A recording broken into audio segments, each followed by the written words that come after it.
¿Qué tal? Buenas noches y bienvenidos a este su espacio de construcción y divulgación del psicoanálisis, el ombligo del sueño. Mi nombre es Juan Luis Cortés Cervantes y he saludado buenas noches. Estoy grabando este programa la noche del 1 de noviembre del año 2020 porque eh, ha sido una sorpresa para mí que el día de mañana, lunes 2 de noviembre, tendré guardia en el trabajo y por esta razón no podré yo grabar el programa el día lunes.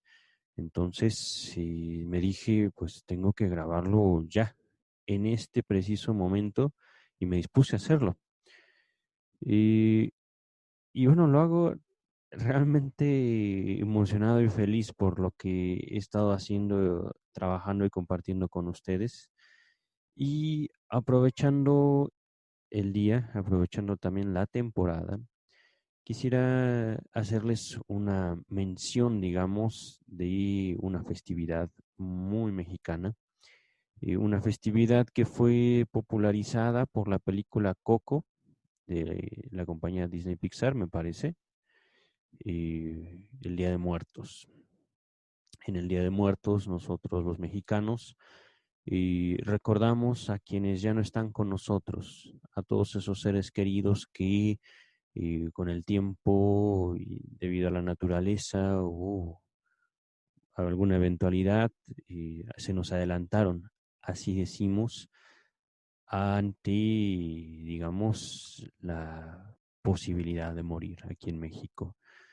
México tiene desde hace siglos una relación muy, muy particular con la muerte, una relación que no necesariamente tiene que ser de tristeza, sino de orgullo, de alegría al poder recordar a aquella gente que, como les decía, ya no están con nosotros. Y aprovechando esta festividad muy mexicana, que coincide, digamos, parcialmente con esta festividad norteamericana de All Hallows Eve, no me acuerdo, el Halloween, vaya. Em, He querido abordar un tema muy importante, único, y un tema que estoy seguro va a disminuir todavía más la audiencia por cuanto se trata de el tema insoportable del psicoanálisis por excelencia y un tema que tiene mucho que ver con la sexualidad, la castración. Hablando de castración, en psicoanálisis no nos referimos a el evento físico de remover un genital, típicamente el genital masculino. No, no, no, no, no, no, no. Hablar de castración desde el psicoanálisis estamos hablando de una teoría sexual infantil. Pero para entrar en materia, justamente debemos recordar, he tratado, digamos, de limitar mi exposición, cada podcast que he hecho, a la sexualidad humana de acuerdo a la concepción de la teoría psicoanalítica. A lo largo de esta serie de podcasts que por supuesto permanecerán en YouTube, permanecerán en Spotify, en SoundCloud y en toda plataforma, el tiempo indefinido yo creo, y que seguiría empleando también por tiempo indefinido, no veo por qué no.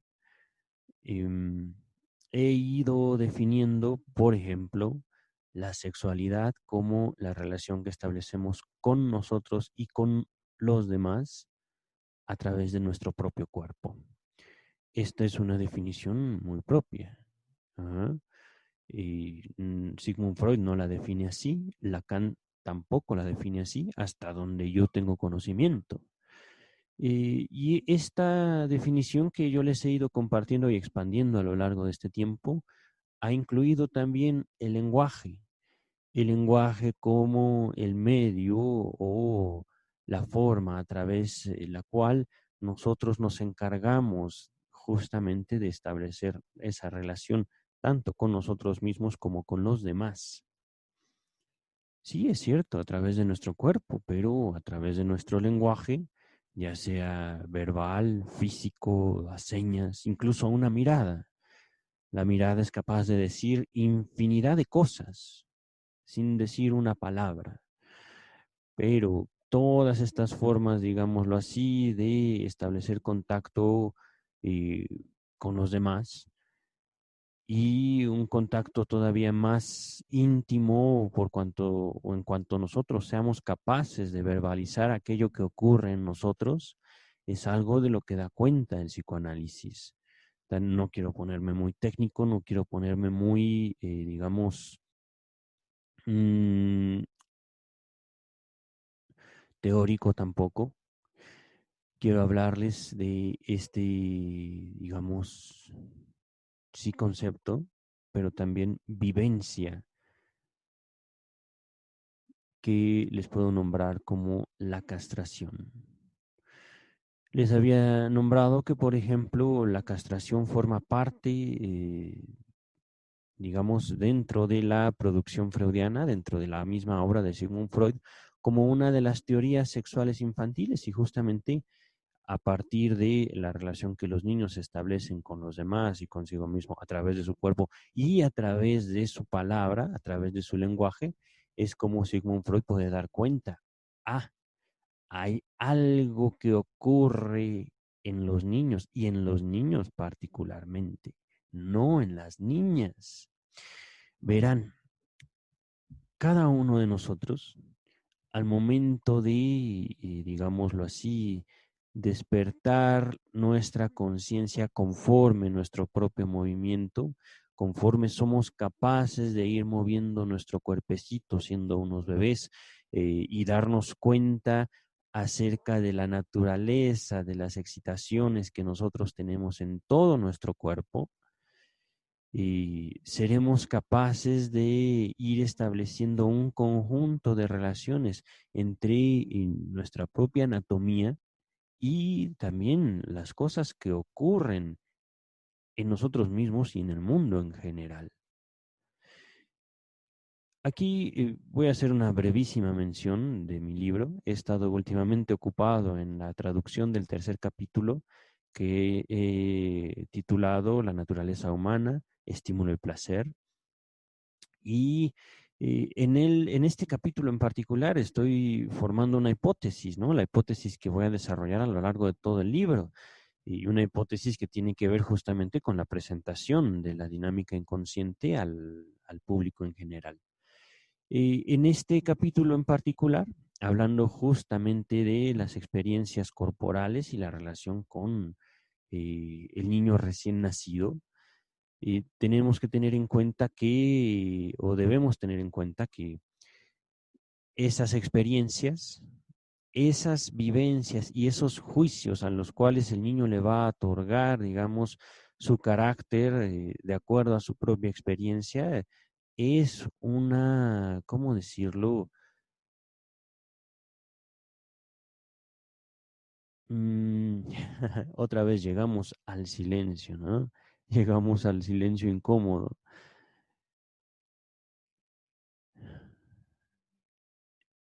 Me asombra esa universalidad, digamos, esa capacidad también del ser humano de relacionarse a partir de sus propias experiencias consigo mismo.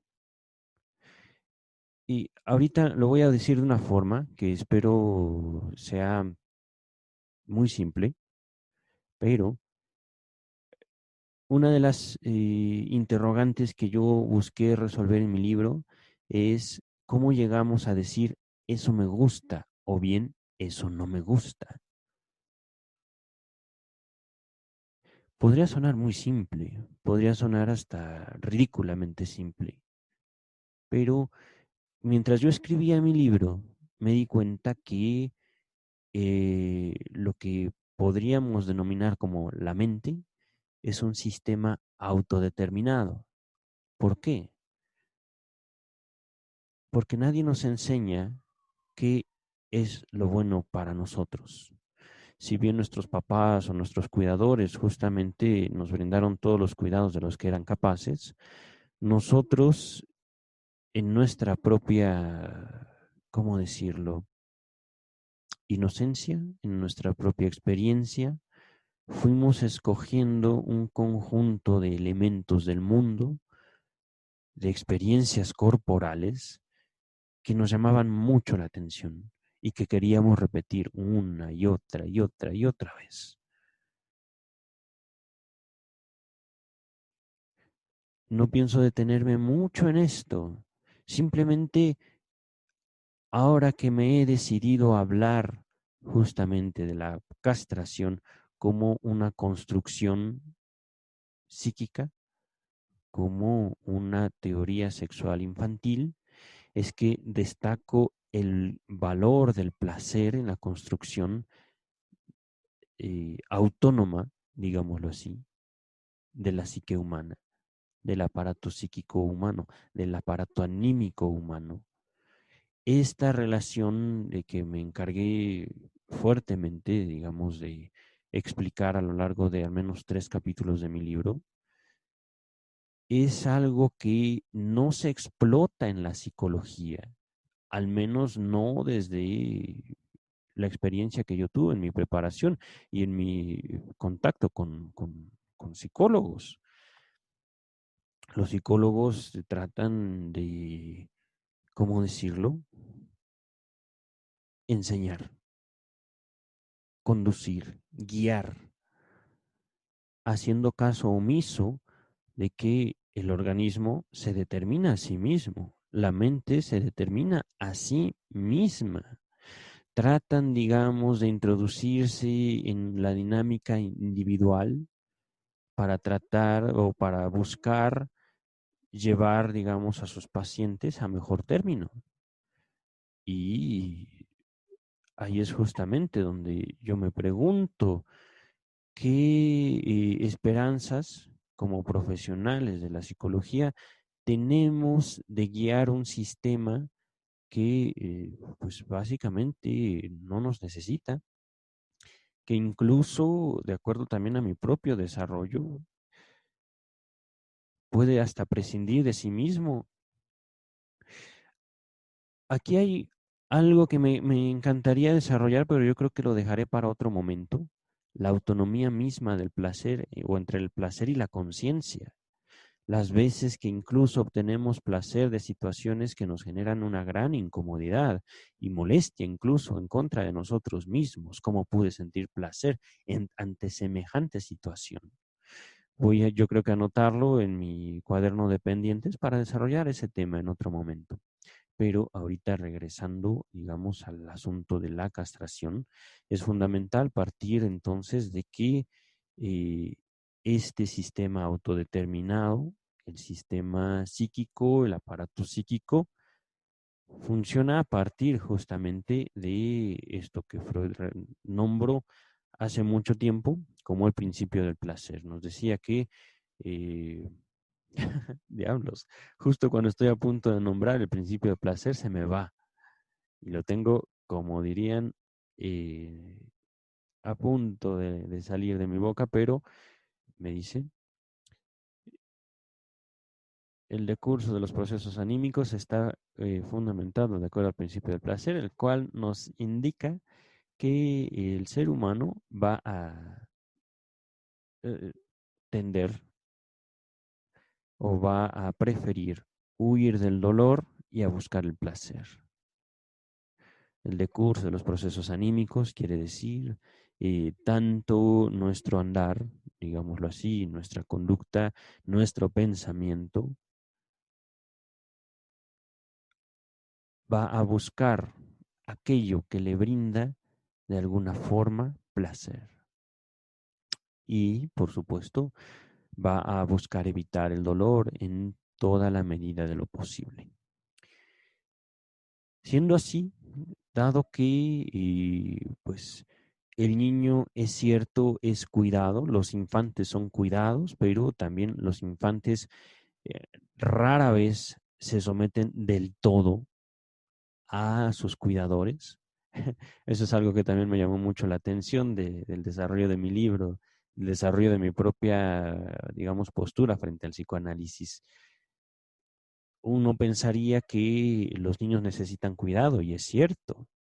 Los niños son incapaces de cuidarse a sí mismos, carecen de la experiencia, carecen también de las habilidades propias para cuidarse a sí mismos, pero eso los niños no lo saben.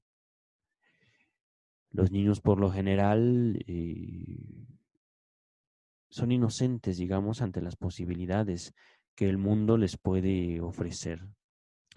Son inocentes ante el hecho de que sin sus padres sería muy difícil que ellos sobrevivieran. Es la verdad, digo, no solo sus padres, sus cuidadores, ya sean sus hermanos, sus abuelos, sus tíos, el Estado mismo. Si ellos no reciben ese cuidado, pues su integridad está en un serio compromiso. Pero bueno, eh, justamente, digamos, en esta inocencia, en esta frescura típica de la visión infantil del mundo, los niños empiezan a explorar su cuerpo.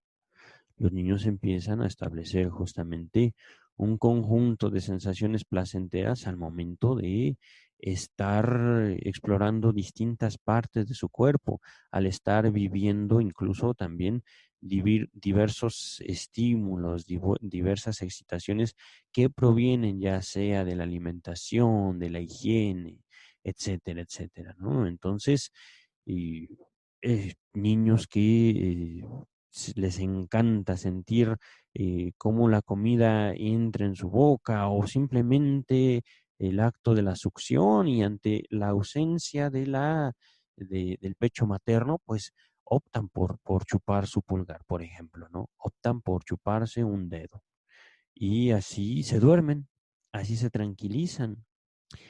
Esto, por muy sencillo que parezca, a mí me parece asombroso y a mí me parece fascinante que justamente hablando de este sistema autodeterminado y de que en este sistema ya hay, digamos, no solo la obtención de un placer, sino también el distingo del dolor, y en base a esto, a pesar de que no puedan ni siquiera caminar, a pesar de que no puedan decir eso sí y eso no, los niños se regulan a sí mismos en sus estados afectivos, en sus estados, por ejemplo, de un potencial miedo, una potencial angustia, una potencial frustración al chuparse su dedo, por ejemplo. Por poner un ejemplo, porque realmente hay muchísimas alternativas que los niños desarrollan, y una alternativa, por supuesto, puede ser el lenguaje. Pero bueno, regresando a este temprano desarrollo sexual del infante, y con sexual justamente me refiero a la posibilidad de vivenciar tanto el placer como el dolor en esta, digamos, alternancia o cambios que le van guiando a sí mismo a escoger un conjunto de experiencias o elementos típicos o característicos, aquellos que encuentre dentro de su propio ambiente y que le permitan, digamos, sobrevivir. Ahorita a nosotros nos podría parecer como muy inocente, como muy infantil justamente el estar buscando simplemente el placer, pero esto no es simplemente una cuestión de vamos a sentir bonito. No, se trata justamente de un rastro, de un instinto de supervivencia, o así lo puedo nombrar en este momento.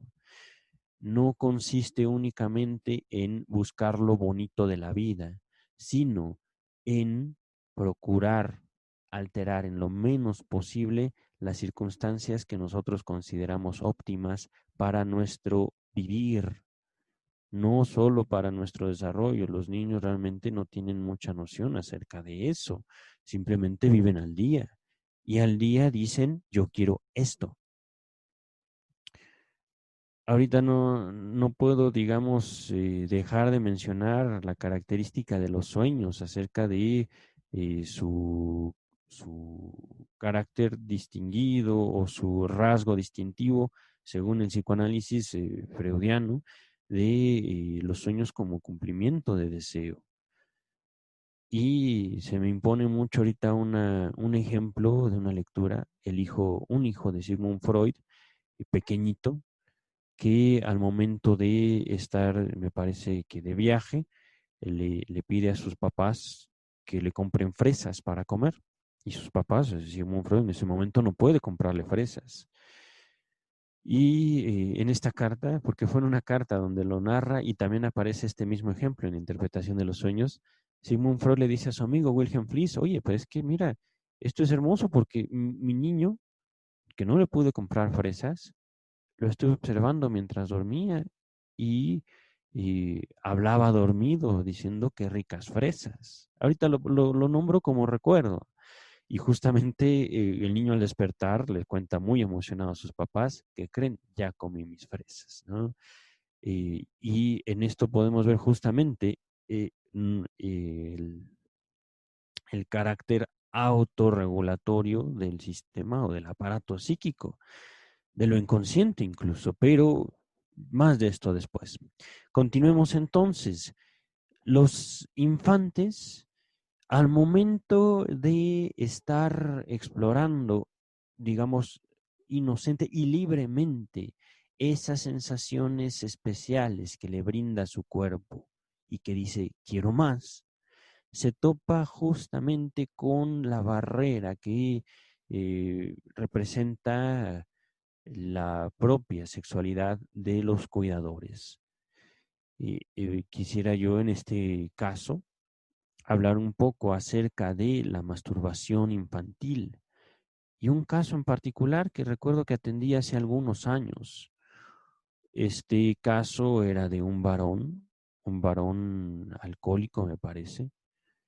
Este varón había tenido una conducta masturbatoria siendo un niño. Y cuando lo encuentran sus cuidadores, que si mal no recuerdo, en ese momento habrían sido su madre y su tía, la hermana de su madre, lo reprenden fuertemente y lo llevan con un psicólogo. Y el psicólogo, según recuerdo, esto por supuesto no me consta, pero lo tachó de el peor enfermo mental del mundo. Naturalmente, toda esta experiencia le resultó catastrófica a mi paciente. Esta situación en la cual, pues él se dedicaba simplemente a disfrutar de sí mismo, es descubierto, es atropellado, es arrojado y condenado, digamos, a lo más oscuro, no solo de la familia, sino incluso de la humanidad, gracias a la intervención de este profesional de la salud mental. Y les estaría yo hablando alrededor de 1990, más o menos, en el cual pues también eh, debo de señalar, ¿no? Mucha de la práctica de la psicología se hace a partir justamente de los juicios y prejuicios y límites de los propios psicólogos o de los propios profesionales de la psicología. Hace poquito aquí en México surgió el debate que movilizó incluso a organismos gubernamentales a pronunciarse en contra de lo que se conoce como terapias de conversión. ¿Qué es esto de terapias de conversión?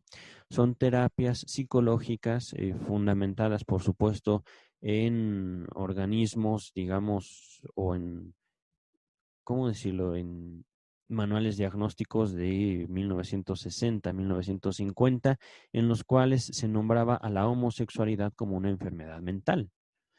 Esto permaneció en el juicio de muchos psicólogos con cierta tendencia o cierto favoritismo hacia comunidades religiosas.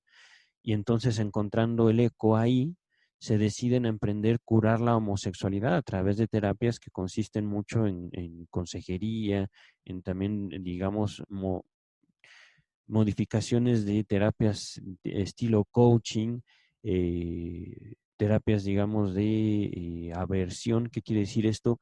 Terapias en las cuales se les presentaba, digamos, eh, estímulos de carácter homosexual y se les castigaba mientras se les impartía ese tipo de estimulación. Es decir, este tipo de terapia de conversión es un atropello, por supuesto, a la libertad de los individuos. Es una forma en la cual muchos de estos psicólogos que, digamos, atrás del título esconden su evangelio, esconden su moral, esconden sus propias formaciones y esconden justamente sus propios juicios, ¿no? A través de los cuales usan la psicología para condenar y para perseguir las manifestaciones sexuales humanas. Y mira, todo esto hablando de la castración, qué mejor tema, qué mejor momento para hablar de este tipo de terapias, ¿no? Y es que hablando de las primeras experiencias sexuales en cuanto al autoerotismo, en cuanto a la autosatisfacción, en cuanto a la masturbación justamente, deviene en este tipo de, ¿cómo decirlo? Manifestaciones culturales, manifestaciones incluso hasta científicas, en las cuales se busca normalizar, en las cuales se busca castigar lo que es diferente. No sé si pueden notar la relación entre lo que el niño vive como un peligro dentro de sus propias posibilidades de interacción consigo mismo. No estamos hablando de que el niño lastimó a alguien más. No, no estamos hablando de que los niños, niños y niñas, por supuesto, hayan hecho algo malo. Estamos hablando de que pequeños que no tienen, digamos, los prejuicios morales, que no tienen, digamos, los prejuicios sociales que tienen los papás, ven estorbadas actividades que ellos consideran inofensivas y hasta placenteras. Y de repente, ¡pum!, cae básicamente un meteorito y destruye la ciudad que estaban edificando los pequeños. Una ciudad que podríamos denominar su propio universo, sus propias reglas. Ajá. Y esto naturalmente no puedo generalizarlo. Esto fue lo que le ocurrió a mi paciente y esto lo he visto en muchos otros casos, en los cuales no solo una cuestión, digamos, de la masturbación infantil que es condenada como enfermedad mental incluso, ¿no? Y hablamos, por ejemplo, y esto también lo vi en algún otro caso, una niña a la cual se le condenaba tremendamente el hecho de chuparse el dedo. Lo hacía ella, podríamos decir que compulsivamente, pero el hecho de haber sido acusada con su padre conllevó a que el padre, digamos, con el afán de evitar que la niña se chupara el dedo, lo llenó de salsa, de chile. Y entonces la niña en un llanto tremendo dejó de chuparse el dedo, al menos frente a los padres. De alguna otra forma, y esto es algo que también desarrollo en mi libro, los padres al cuidar a los niños, incluso de las actividades que los mismos niños consideran inofensivas, pueden atropellar a los pequeños y de formas que no podemos decir cuán graves o cuán lamentables sean de forma inmediata. Esto se ve ya en un futuro, esto se ve ya al momento de que el niño establece, digamos, contacto con una sociedad más amplia. En todo caso, lo que sí podríamos generalizar es que los niños suelen adoptar conductas diferentes frente a los padres y frente a sus semejantes, frente a otros niños incluso. Ajá. Y que tampoco sería raro que este tipo de choques, digamos, entre dos mundos, entre el mundo infantil y el mundo de los adultos, genere miedo, ya sea hacia la actividad sexual en general, hacia cualquier formación que nos lleve o nos conduzca al placer o al goce, o bien miedo hacia los adultos en general. Esto es algo que continúo desarrollando, ya está planteado, digo, desde hace muchísimo tiempo, pero me ha fascinado a mí en lo particular las manifestaciones culturales últimas. Este miedo a los adultos se transforma de acuerdo a mi propia, digamos, mi propio desarrollo, mi propia teorización del psicoanálisis con las manifestaciones sociales que atentan en contra de cualquier institución que presuma alguna clase de poder. Eh, Naturalmente me inspiro mucho en Freud, me inspiro mucho en Lacan, me inspiro mucho en Foucault para desarrollar mi propia teorización, mi propia evolución, mi propio discurso dentro del psicoanálisis. Pero regresando al tema de la castración, digamos que llega un momento hipotético, por supuesto, no podemos generalizar esta situación a todo ser humano, a todo infante, pero llega un momento en el cual el ejercicio libre de la sexualidad, es decir, de la obtención de placer en el niño, en los infantes, eh, repito, de la relación que establece el niño con su propio cuerpo, sexualidad, ajá, relación de nosotros con nosotros mismos, ya luego vendrán los demás, pero esta relación que nosotros establecemos con nosotros mismos, fundamentalmente, viene, digamos, a tener un boom a partir de nuestro contacto con nuestros cuidadores. Y vaya, los papás pueden ser lo más cariñoso, lo más humanos, lo más entendidos posibles, pero el niño sabe, los infantes saben que no pueden actuar con total libertad, que de ellos esperan algo y pronto se adueñan de eso, de ese algo y tienen diversos destinos, digamos, esos anhelos, esas esperanzas. No me voy a detener mucho en esto, pero justamente para, digamos, ya llegar al asunto de la castración, llegar al asunto de las teorías sexuales infantiles. Una, digamos, de las metas para las cuales la sexualidad, digamos, se presta es la integración social. Los padres saben, y esto es muy importante hacerlo notar, los padres saben que si el niño o la niña libremente se masturba, va a tener muchos problemas al momento de establecer contacto tanto con otros adultos, que ahí es muy importante, no sabemos qué clase de adultos pudieran, digamos, acoger esta conducta inocente de los pequeños. Podrían ser víctimas de algún abuso y por eso los padres los cuidan. Ahora sí hace falta decir, los reprimen. Mi hijo, por favor, de la manera más bella, de la manera más tranquila, te digo, no te estés tocando tu pene, al menos no frente a otros adultos y tampoco frente a otros niños. Ajá. De igual manera, las niñas, mi hija, yo sé que te gusta manipular a tus genitales, yo sé que te gusta, pero por favor, hazlo cuando no te esté viendo nadie.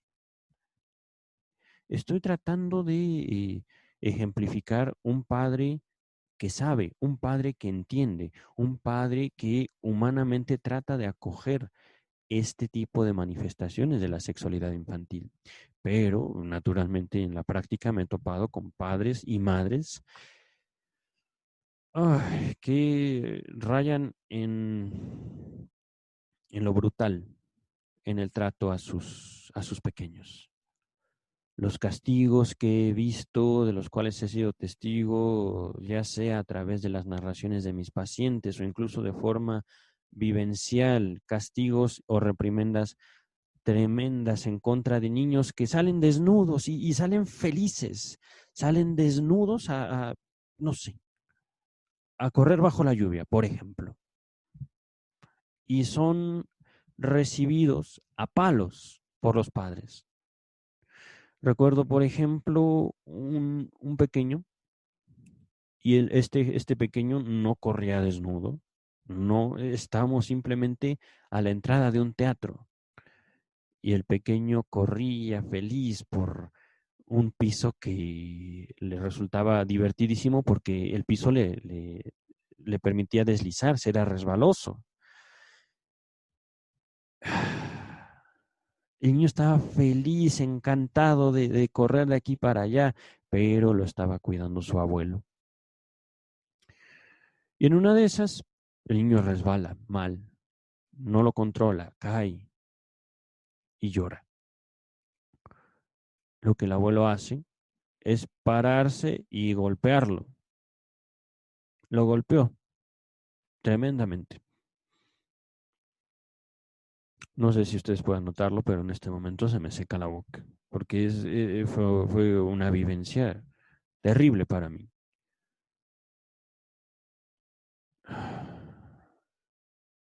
No es una experiencia mía, es algo que yo vi hace un par de años aproximadamente.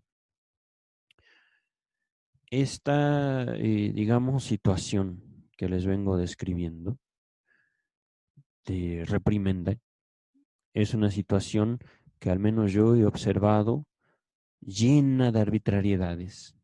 El abuelo explica a la madre del niño que se cayó y que golpeó, que le pega porque corrió, que le pega porque estaba jugando. Imagínense eso. Un niño, una niña. No les estoy diciendo que se masturba, no, no, no, no, no. Les estoy diciendo que juega y que es condenado por su padre, por su madre, por su hermano, por su tío, por cualquier cuidador, que es condenado porque juega. Eso, aunque ustedes no lo crean, es sumamente frecuente. No les estoy hablando de masturbación, estoy hablando de un juego con muñecas. Por ejemplo, otro ejemplo también de mi práctica. Un niño que juega con muñecas. ¿Cómo creen que habrá sido, digamos, acogido por el padre, por la madre? No es raro que en mi país un niño que juega con muñecas sea tachado de, lo voy a decir conforme las palabras de mi propia cultura, de maricón. No es raro eso. De igual manera, una mujer, una niñita que acostumbra a jugar fútbol, marimacha, y vienen justamente los ataques verbales, y vienen los ataques físicos, y viene justamente el miedo, el pavor. ¿Ante qué? Ante la arbitrariedad, justamente. No hay en este momento una formación de un juicio, de una legalidad. Es arbitrario. Poco a poco se va formando ese juicio, poco a poco se va formando esos, digámoslo así, límites que no la sociedad, sino los padres representan, los cuidadores representan. Todo esto, por supuesto, de eso trata mi libro, Sexualidad Infantil y Crimen. No estoy, repito, esto ya lo he dicho antes en otros podcasts. Cuando yo escribo sexualidad infantil y crimen, hablo de la sexualidad infantil conforme a la concepción psicoanalítica. Una sexualidad que no necesariamente se limita a lo genital. Lo genital es una parte minúscula de la sexualidad humana, de una mirada. ¿Saben, en serio, chicos, chicas, que se puede provocar una situación de embelesamiento increíble con una caricia, el movimiento de un dedo, un suspiro en el momento adecuado y ¡pum! Un flechazo, ahí está Cupido. Y no estoy hablando de genitalidad, y no estoy hablando de un coito, estoy hablando de un apabullamiento, de una marejada de energía que nos rebasa, nos anula y al mismo tiempo nos eleva. ¡pum! Y estamos en la estratosfera soñando que estamos tomados de la mano de la otra persona. ¡Pum! Eso, por muy exagerado que puedan parecer, ya lo experimentarán ustedes. Eso supera a muchísimos orgasmos.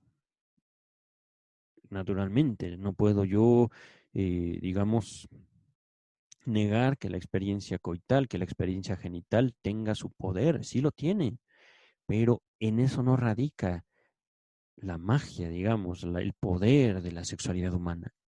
Es una parte minúscula, esa magia, ese poder de la genitalidad. Es una parte minúscula y, y justamente todo esto tiene que ver. Llegamos al momento de nombrar las teorías sexuales, ¿no? Hablando de teorías sexuales, voy a concentrarme justamente en la que le va a dar título a este video, en la de la castración. Los niños, las niñas, asumen que todo el mundo tiene el mismo cuerpo que ellos tienen, en un principio. En un principio, no hay, digamos, una variación natural. Ah, yo sé que hay niños y yo sé que hay niñas. No, no, no. Yo soy, digamos, eso es algo que también desarrollo en mi libro. El niño dice yo soy y todos son como yo. No hay diferencia. Si estamos hablando de la experiencia de un varoncito, todos tienen pene. Y estamos hablando de la experiencia de una pequeñita, todos tienen vulva, todos tienen lo que ella tiene. Ajá. Y entonces llega el momento del descubrimiento. ¿Por qué mi hermanita no tiene pene? ¿Por qué mi hermanito tiene algo ahí entre las piernas? ¿Por qué? Y ellos, por supuesto, pueden recurrir a papá, pueden recurrir a mamá, al abuelo, al tío, al hermano. Oye, ¿por qué? Es que les va a crecer después. Es que se les cayó. Es que me lo pueden quitar. Es eh, la diferenciación, digamos, la separación, el descubrimiento de la naturaleza genital, digámoslo así, de la anatomía del otro sexo en el cual se divide la raza humana. Ese es un momento crucial en la vida de todo pequeño.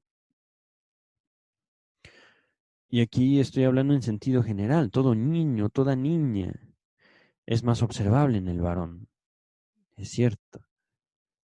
Nosotros, por lo general, y ahora llegamos a la castración, no como una teoría, no como una teoría sexual infantil, sino como una vivencia. Y una vivencia que nos marca profundamente a los varones. El no tener,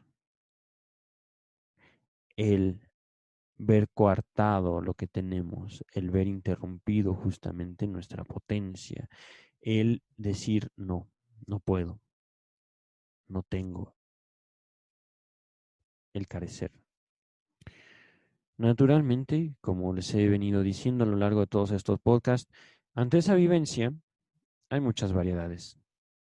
Como hay quien le encanta estar aterrado, vivir aterrado, hay gente que no puede tolerar un poquito de miedo en su vida, no puede tolerar un poquito de insatisfacción, inseguridad.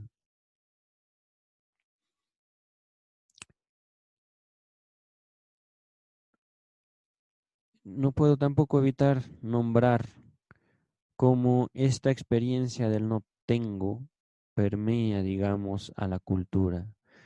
Y al menos en México les puedo decir que se representa al varón, al hombre, como el que tiene que tener dinero, ¿no? Por ejemplo. Estaríamos hablando del poder económico como un símbolo, como una representación de la capacidad sexual. Aunque de ser también, digamos, más adecuada con la descripción de lo que yo he observado, llega a ser su sustituto. No una representación, sino que lo sustituye a veces totalmente. Un hombre que tiene una considerable posición económica, no puedo decir que son impotentes, no, no, no, sino que justamente su potencia se traduce en ese poder económico, su potencia sexual. Y esto tampoco, por supuesto, lo puedo generalizar. Pero el dinero puede comprar una erección. El dinero puede comprar una pastilla que te permite estar erecto. Y ya, se acabó la impotencia.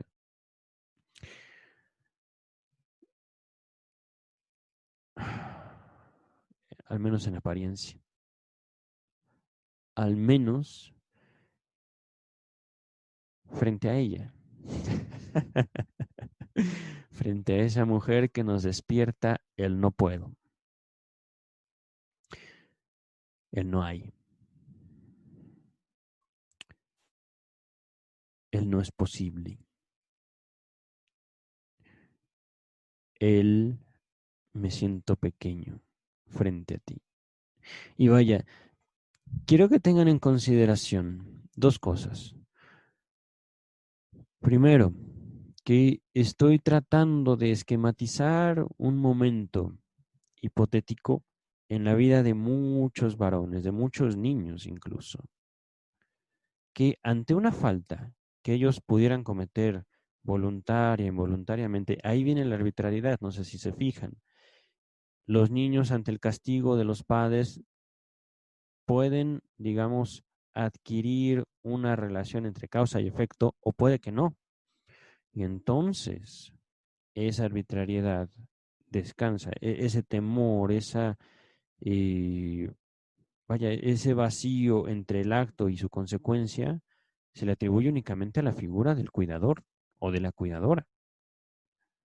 De ahí viene justamente el temor hacia la autoridad, de ahí viene justamente el pavor de ser descubierto en cuanto a las actividades de goce propias. Luego hablaremos más de esto, digamos, de la dinámica de la represión, pero la liga entre la castración y la angustia es única. Y esto es vivido justamente por los dos sexos. He hecho mucho énfasis en el varón, justamente porque yo soy un varón, pero las mujeres que se angustian, no puedo decir que haya en ellas algún complejo de castración no resuelto. No, no se trata de eso. Por favor, no hagan ustedes que me escuchan del psicoanálisis una religión, un Padre Nuestro, una un conjunto de palabras que vamos a repetir. Los términos psicoanalíticos están hechos para comunicación entre psicoanalistas. Si yo he abierto este espacio para compartir y para deconstruir el psicoanálisis, quiero hacerlo desde la más básica comunicación posible, de acuerdo a sus conceptos, de acuerdo a sus términos.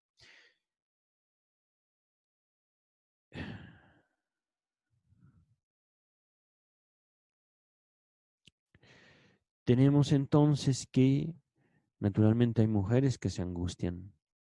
Naturalmente hay mujeres que temen también perder, tal vez lo poco que tengan o incluso lo que no tienen. Es algo típico de la complejidad femenina. Temen perder lo que no tienen. Cada caso en el psicoanálisis es único. Cada sesión es única. Y eso es algo que he estado viviendo muy fuertemente estos días.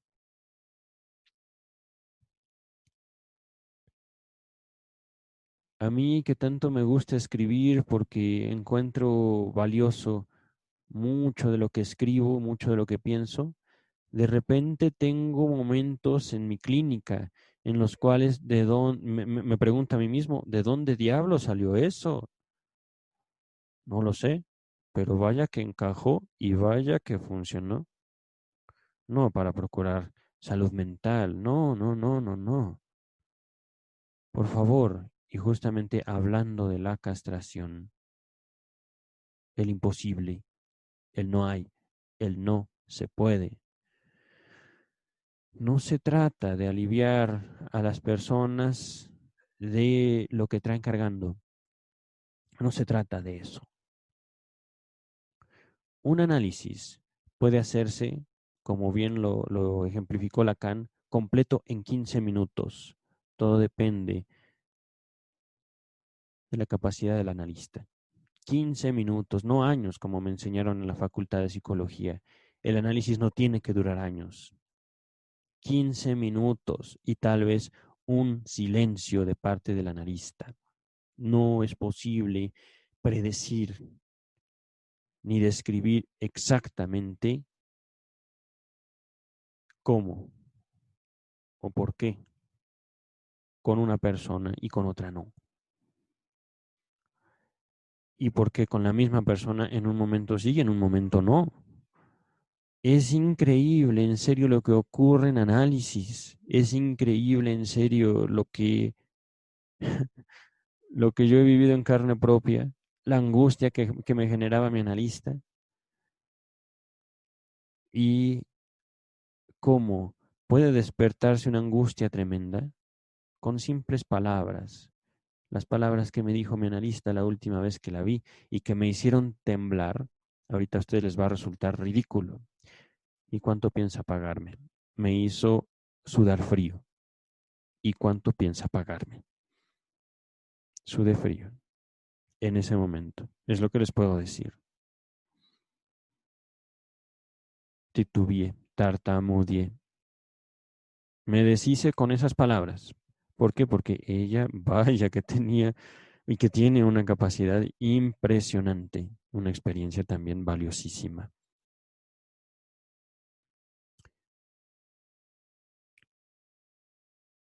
Castración. La humanidad que se niega a aceptar sus propios límites. La humanidad que, y aquí viene, digamos, lo bello, siempre busca más. ¿Por qué? Porque teniendo todo el dinero del mundo, no será suficiente. Y eso es algo que también estoy desarrollando. Porque teniendo todo el conocimiento del mundo, tampoco será suficiente. Buscaremos más. Estaremos insatisfechos. Querremos más. Y más, y más, y más, y más, y más. Y todo esto comienza a partir de la relación que el niño, que el infante, que los bebés establecen consigo mismo desde los minutos de haber nacido. Minutos, incluso desde antes de nacer. Teorizo, pienso, imagino, fantaseo si ustedes gustan, pero lo que sí es que justamente espero haber presentado una imagen cada vez más completa de la sexualidad humana, una imagen que abarque fantasías, deseos, experiencias,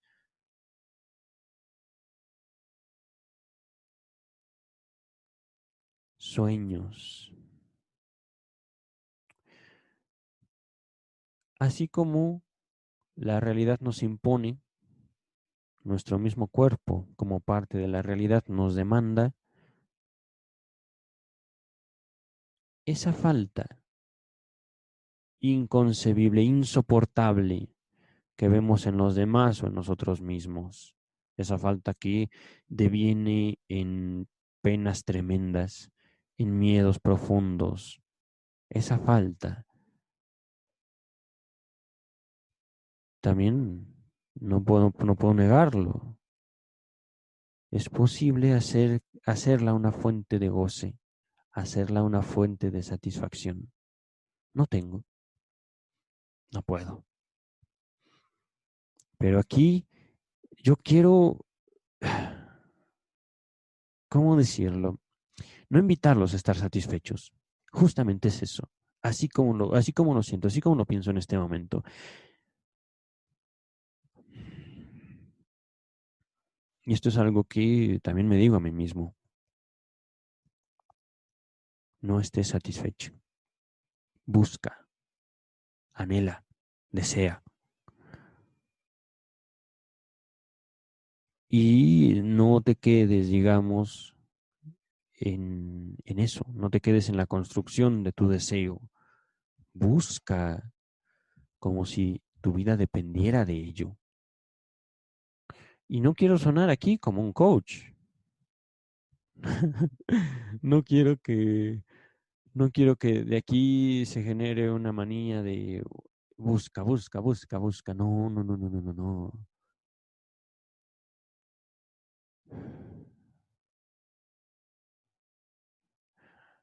No siempre la desesperación es un mal de la humanidad. No siempre la insatisfacción es también algo malo.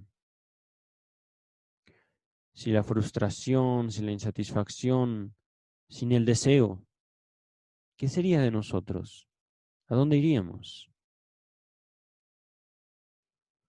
Sin esa posibilidad incluso de crear destinos más maravillosos que el cielo, sin ese anhelo de crear utopías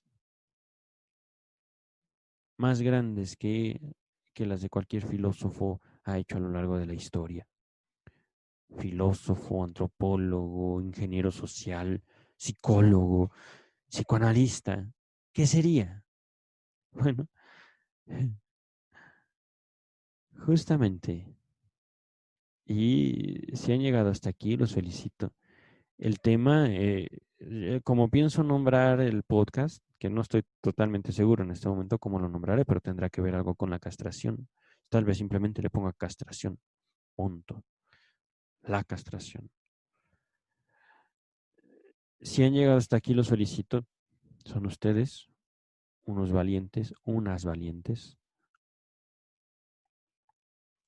Supongo yo que habrán enfrentado diversos momentos de angustia mientras me oían. Bravo, bravo por soportar esto. Bravo por atreverse a escuchar acerca de ese concepto, esa teoría y esa vivencia de la castración. Espero haberles generado un escalofrío que les haya recorrido toda la espalda, como me provocaba a mí la lectura de esta hipótesis, de este concepto, de esta teoría.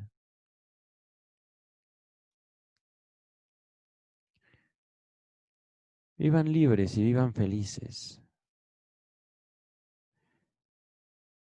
de ciertas incapacidades que no son obligación de ustedes, ¿cómo decirlo? Suplir.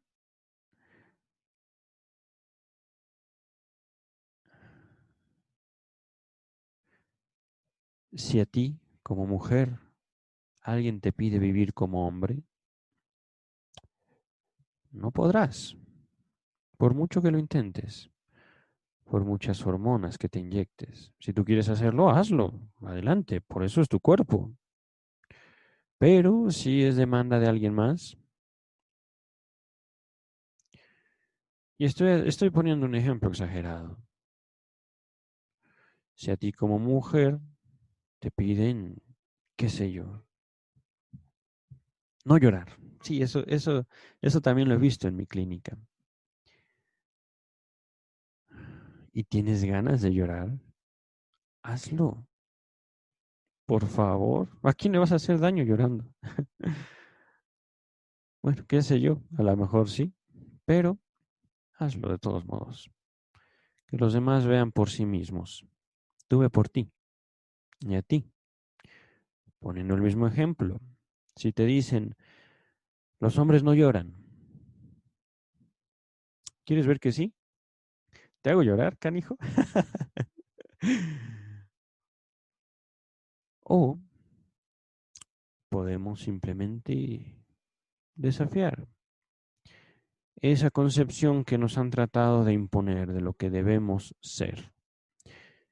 Esto es algo muy complejo también, obviamente. No se trata de desechar toda regla, no, no, no, no, no. Se trata de encontrar nuestro lugar. Se trata de reclamar el poder sobre nosotros mismos. Justamente por eso, si tú, digo, tal vez no estés de acuerdo con esto, ¿no? Pero si alguien más tiene deseos, por ejemplo, de explorar, de sentir, de vivir experiencias con personas de su mismo sexo, bueno, pues, perdón, por mucho que lo condenemos, por mucho que lo persigamos o la persigamos, por mucho que le señalemos, como se atreven estos malditos de las terapias de conversión, a condenar que eso es una enfermedad mental, pues simplemente, como hacen los niños, se esconden. Y perdón, pero hacen bien. No tenemos que vivir buscando la aprobación de alguien más. No, no, no, no, no, no. Es imposible incluso obtener la aprobación de a veces más de una persona. Simplemente para decir, hola, ¿cómo estás? Simplemente para decidir qué nos vamos a poner hoy.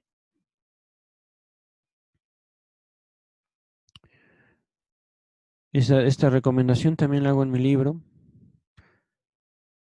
Y es una recomendación que por supuesto dejo ante ustedes. Yo presento para que ustedes la manejen conforme a su propio criterio, de acuerdo a sus propias vivencias, experiencias y situaciones que estén experimentando. Sean cuidadosos, sean muy cuidadosos con respecto a su propio cuerpo, su propio corazón, su propia sexualidad, su propia vida. Así como este ejemplo que les ponía de que los niños inocentemente pueden salir desnudos a bañarse en la lluvia sin saber qué es lo que les puede ocurrir si se encuentran con un adulto perverso. Hay hombres, hay mujeres en este mundo que no pueden amar, que no aman.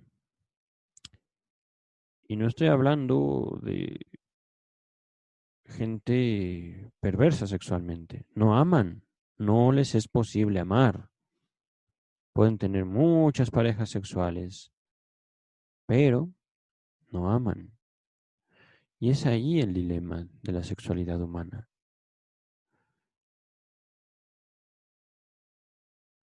¿Cuál es la diferencia entre masturbarse y tener sexo sin amor?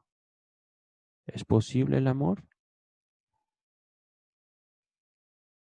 ¿Castración? ¿Te castro? ¿Te choco? ¿Te molesto? Lo siento, has llegado hasta aquí. Asume también las consecuencias de tus actos. Asume también que si no te aman, es tal vez por algo que estás haciendo con los demás. Puedes ser una persona vil, puedes ser una persona, ¿cómo decirlo? Que no vale la pena ser amada.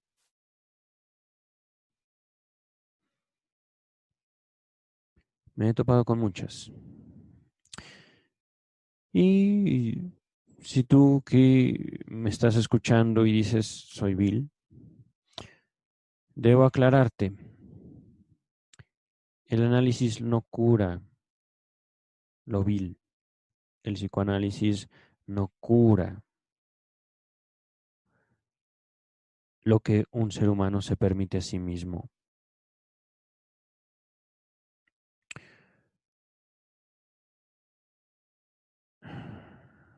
El ser humano piensa y aspira a curar la crueldad, aspira a curar la violencia, aspira a curar la infelicidad. Y para ello somete a muchas personas a tratamientos crueles, hablando, por ejemplo, de la terapia de conversión, tratamientos de intimidación, tratamientos aberrantes desde el punto de vista humano y de la libertad, y por supuesto del mismo inconsciente. Aquí les voy a dejar una cita, castrada por supuesto, del texto Lo inconsciente de Sigmund Freud. En lo inconsciente no hay diferencia de sexos, no hay hombre ni mujer, todo es lo mismo, conforme a la vivencia infantil, conforme a la experiencia del niño con su propio cuerpo. Eso permanece, eso no se altera y no se va a alterar. No se trata de convencernos a nosotros mismos, hay hombres, hay mujeres, hay niños y hay niñas. Hay división. Ajá. Ah,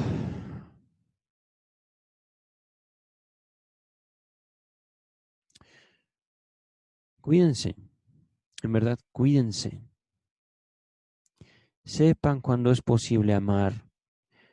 Sepan que es posible ser amado. Sepan que también es mejor correr, pero ¿cómo vamos? Es mejor correr de un lugar donde no nos sentimos amados, donde no nos sentimos valorados, de una situación, de una relación que nos hace simplemente vivir en espera. El amor es posible disfrutar de nuestros días, pero si tú que me escuchas también decides quedarte a esperar, eres libre de hacerlo y esperar hasta morir.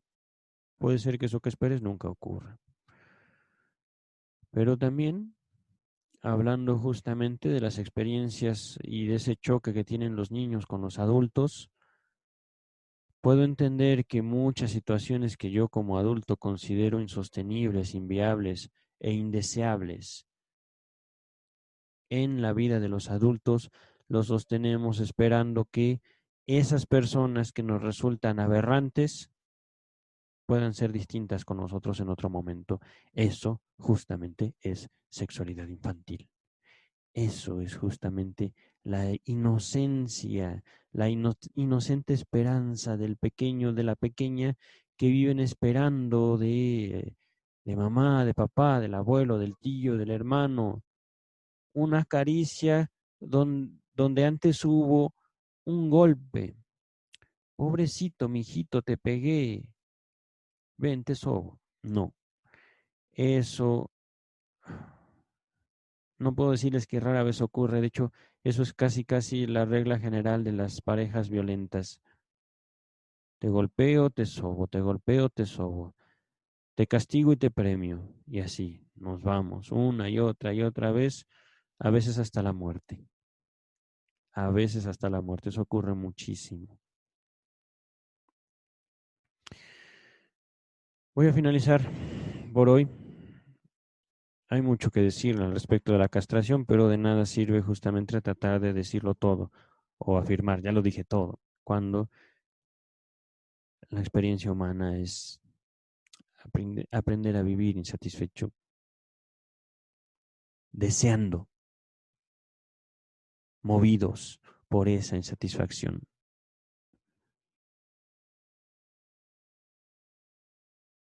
felices de vivir buscando sin necesariamente encontrar. One Piece. Vino a mí un recuerdo de un manga. No saben. Los personajes de este manga, One Piece, llega un momento en el cual están platicando. ¿Realmente existe One Piece?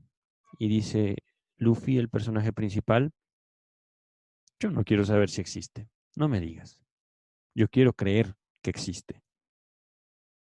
Lo estoy parafraseando, no es literalmente, pero justamente la creencia es hija de la insatisfacción. La creencia es hija de la castración. Y la creencia estoy hablando como una manifestación cultural, también como una manifestación de la propia sexualidad, del individuo, estoy diciendo. Si no hay, espero, es decir, creo. Y con esto no estoy condenando la religión. No, no, no, no, no, no, no, no, no. También en mi libro, no quiero ser tan autorreferencial. En mi libro, Sexualidad Infantil y Crimen, me es inevitable referirme a él. Explico que la religión tiene un lugar inamovible, inamovible en el orden social e individual. La religión obedece a una necesidad afectiva de los seres humanos. No soy y no seré enemigo ni de la religión, ni del Estado, ni de la humanidad en su conjunto, ni en lo particular. Al menos yo no. Y eso es justamente gracias a este tesoro que yo llamo psicoanálisis y que, de acuerdo a la transmisión que me fue hecha, yo logré recrear en mí. No ha sido algo que aprendí en la universidad. En la universidad me enseñaron a odiar. En la universidad me enseñaron a codiciar. En la universidad me enseñaron a que más que el conocimiento importan las palancas. Hablo de México. Hablo de que yo me formé en la universidad del 2002 al 2006, 7 específicamente. Ya terminé toda la universidad en el 2007. Hablo de que la universidad, al menos en México, es un reflejo exacto de lo que ocurre en la sociedad no académica, digámoslo así. No estoy condenando, no estoy tampoco aplaudiendo, estoy señalando, es como es. Punto. Castración. A veces la castración quiere decir justamente que no hay nada más atrás de eso. Las cosas son como son y punto. No hay más. Oye, pero ¿qué tal si luego sí le sale lo bonito? ¿Qué tal si luego sí le crece su pene a mi hermanita? No, no hay más. Oye, pero qué feo es eso. ¿Por qué mi hermanita no tiene pene? ¿Por qué? ¿Por qué, papá? ¿Por qué, mamá? Bueno, porque es mujer. Y las mujercitas no tienen pene. Pero, ¿y qué pasa si pues, yo me sigo tocando y se me puede caer? No, no se te cae. Pero por favor, tócate cuando tú estés solo. Ajá. No te expongas. Lo mismo les digo a ustedes. Tengan cuidado. En el mundo hay lobos vestidos de ovejas. Y esto no lo digo yo, esto lo enseña mucha gente, la propia historia. Tengan mucho cuidado. No muestren todas sus cartas. A eso me refiero. No quiere decir que vivan avergonzados. No, no, no, no, no. Quiere decir que a veces en la vivencia que tenemos con nosotros mismos, en la vivencia de total libertad, no nos damos cuenta que podemos atentar en contra de los límites de otra persona. No nos damos cuenta que puede ser que para la otra persona, y voy a ser muy exagerado, mascar un chicle sea la peor ofensa que podrías tú estar cometiendo frente a él o frente a ella.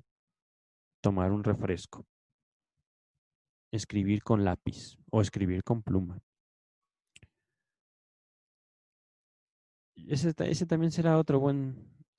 pues justamente hablando de la dinámica de la represión, yo creo que va a ser un tema que explore o mencione en futuros podcasts. Por el momento, basta, basta, basta, basta, basta. Eh, si me he tardado demasiado tratando de exponer un poco acerca de la dinámica de la castración, debo remarcar esto, que ya no sé cuánto tiempo llevo hablando, es muy poco. Esto es básicamente nada. No he dicho nada acerca de la castración. Nada, básicamente.